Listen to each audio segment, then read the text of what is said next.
Ils ont combattu pour la France. Ils ont survécu à la guerre, au froid et aux blessures.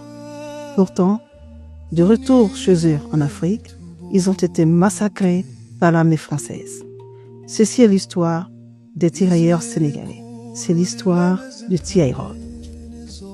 À la fin des années 1930, l'Afrique occidentale française devient un réservoir humain pour l'Empire.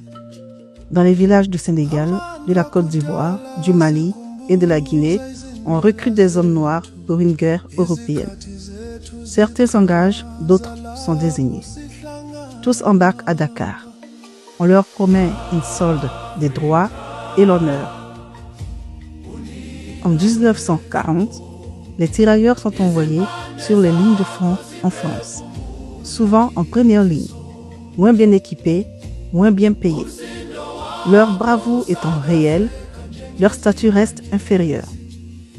Quand la France s'effondre face à l'armée allemande, des milliers de tirailleurs sont capturés. Même étant prisonniers, ils ne sont pas traités comme les autres. Beaucoup meurent en captivité, d'autres survivent, en attendant un retour promis. En 1944, la France est libérée.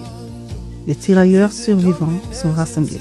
On leur doit des soldes, des primes, des arriérés de plusieurs années. Ils embarquent à nouveau, direction Dakar. Ils pensent rentrer chez eux en hommes libres. À leur arrivée, ils sont conduits dans un camp militaire, Tiaïro. Là, les promesses se fissurent. Les autorités françaises refusent de payer la totalité des sommes dues.